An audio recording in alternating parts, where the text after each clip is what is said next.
नमस्कार,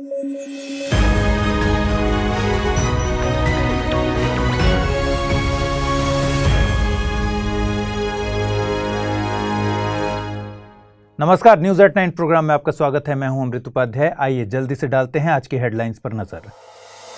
बांग्लादेश की प्रधानमंत्री शेख हसीना भारत की यात्रा पर कई मुद्दों पर हुए समझौते, भारत को बताया करीबी पड़ोसी। छत्तीसगढ़ में अनुसूचित जाति और पिछड़ा वर्ग के लिए बनेंगी परिषदें, सलाहकारी होंगी दोनों परिषदें, मुख्यमंत्री होंगे अध्यक्ष। और यूएसए स्टार्टअप सेतु हुआ लॉन्च, यूएसए में बैठे मेंटर्स से मिलेगी मदद। दुनिया का तीसरा सबसे बड़ा स्टार्टअप इकोसिस्टम वाला देश है भारत। खबरों की शुरुआत करें उससे पहले मैं याद दिला दूं कि अगर आप इस बुलेटिन को पीडीएफ के फॉर्मेट में पढ़ना चाहते हैं तो अमृत उपाध्याय 007 टेलीग्राम चैनल पर आप इसकी पीडीएफ हासिल कर पाएंगे। आइए खबरों को शुरू करें। बांग्लादेश के प्रधानमंत्री शेख हसीना भारत की यात्रा पर हैं। इस दौरान प्रधानमंत्री नरेंद्र मोदी और बांग्लादेश के प्रधानमंत्री शेख हसीना के बीच द्विपक्षीय वार्ता हुई। इस मौके पर दोनों देशों के बीच 7 क्षेत्रों में समझौते हुए, जिनमें रेलवे, विज्ञान एवं प्रौद्योगिकी, अंतरिक्ष, मीडिया और जल सहयोग जैसे क्षेत्र शामिल रहे। इनमें दोनों देशों की सीमा पर स्थित कुशियारा नदी के पानी को लेकर भी समझौता हुआ। इससे असम के निचले हिस्सों और बांग्लादेश के सिलहट में पानी की सप्लाई की जाएगी। साथ ही दोनों देशों के बीच सेपा यानी कॉम्प्रिहेंसिव इकोनॉमिक पार्टनरशिप अग्रीमेंट को लेकर भी बातचीत शुरू हो गई है। इस मौके पर बांग्लादेश के प्रधानमंत्री ने भारत और पाकिस्तान के बीच तिस्ता जल विवाद सहित सभी द्विपक्षीय मुद्दों के निपटारे की बात कही। उन्होंने भारत को सबसे जरूरी और करीबी पड़ोसी का दर्जा दिया।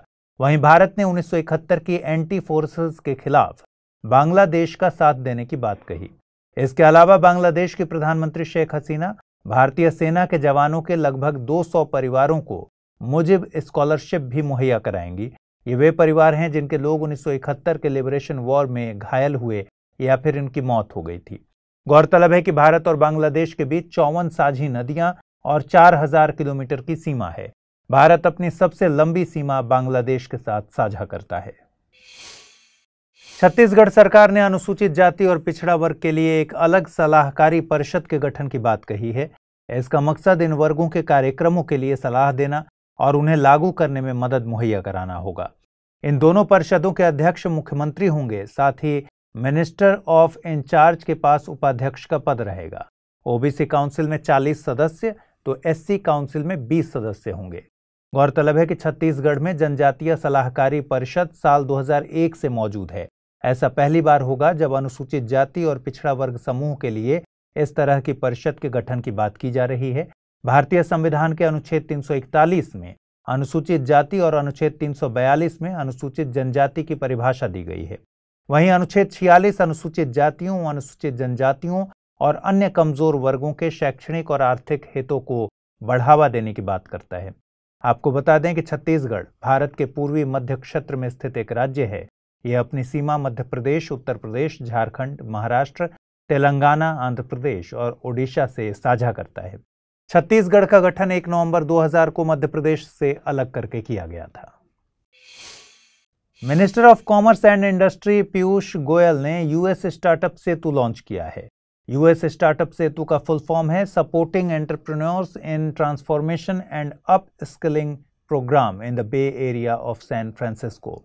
इसके जरिए भारत स्थित स्टार्टअप्स को यूएस के इन्वेस्टर्स से जोड़ा जाएगा, जिससे उन्हें फंडिंग और मार्केट एक्सेस के क्षेत्र में मदद मिलेगी।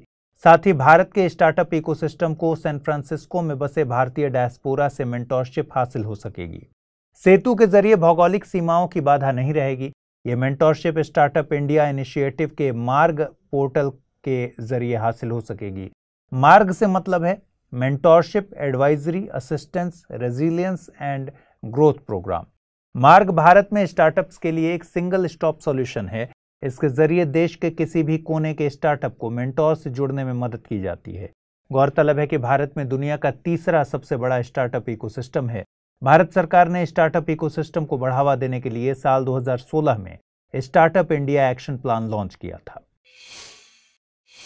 नासा के परसेवरेंस रोवर मिशन को फरवरी 2021 में मंगल ग्रह पर भेजा गया था। इसके साथ ही मॉक्सी यानी Mars oxygen in situ resource utilization experiment launch किया गया था। मॉक्सी फरवरी 2021 से ही लगातार मंगल ग्रह के कार्बन डाइऑक्साइड से भरपूर पर्यावरण से ऑक्सीजन बनाने का काम कर रहा है।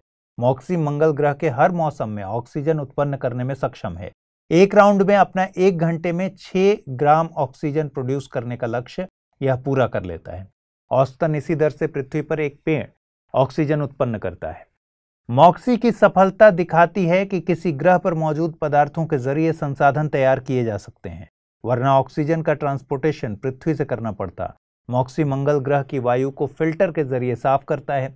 इसके बाद इसे सॉक्स यानी सॉलिड ऑक्साइड इलेक्ट्रोलाइजर में भेजा जाता है, जहां पर कार्बन डाइऑक्साइड को इलेक्ट्रोकेमिकल तरीके से ऑक्सीजन आयन और कार्बन मोनोऑक्साइड में तोड़ा जाता है। बाद में इन ऑक्सीजन आयन को अलग करके ब्रीदेबल मॉलिक्यूलर ऑक्सीजन में तब्दील किया जाता है।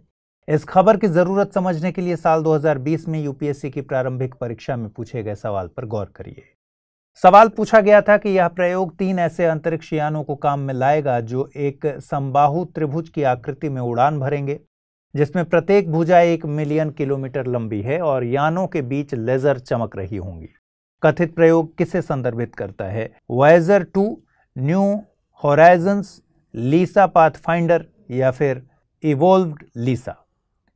इस सवाल का जवाब भी आप हमें कमेंट बॉक्स में जरूर दीजिए।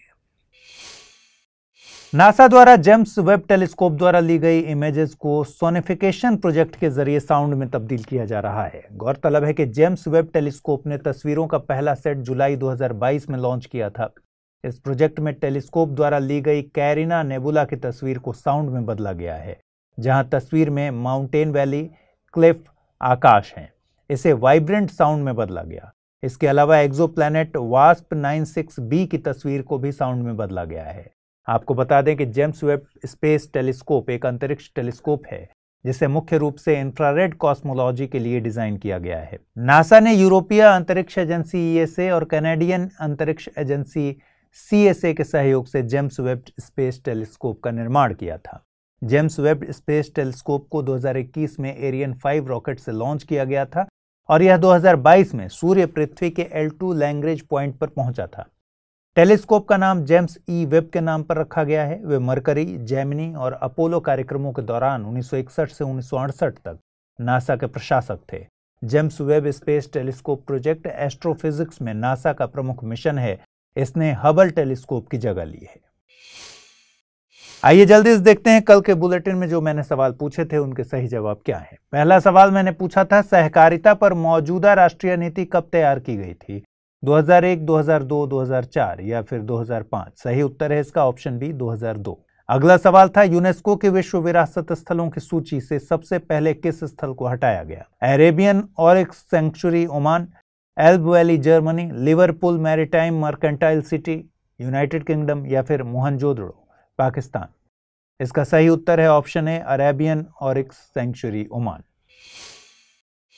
उम्मीद है आज पूछे गए सवालों का जवाब आप जरूर कमेंट बॉक्स में दीजिएगा और अगर ये इनिशिएटिव आपको ठीक लग रहा हो तो अपने दोस्तों के साथ इस बुलेटिन को जरूर शेयर कीजिएगा।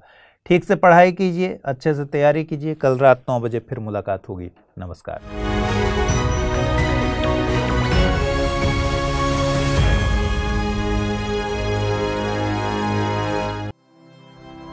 स्टडी IQ IAS, अब तैयारी हुई अफोर्डेबल।